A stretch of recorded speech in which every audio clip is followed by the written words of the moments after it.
TMS. The school store will be closed for the next several days for maintenance and restocking. Please check out the Cozy Blanket raffle. One winner will be selected to receive a blanket, hot chocolate, popcorn, and slime. Power of the Pen will be selling Sour Mania Suckers at lunch this week, $1 each. Treat yourself or a friend, buy a sucker, and support Power of the Pen. There will be a Power of the Pen meeting this Thursday after school until 3:30 in room 108. We will celebrate our success at the district competition and make our game plan for regionals.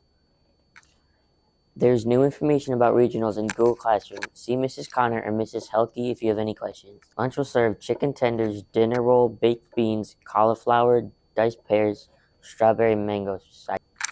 These have been your afternoon announcements. Tornado Pride, we don't stop.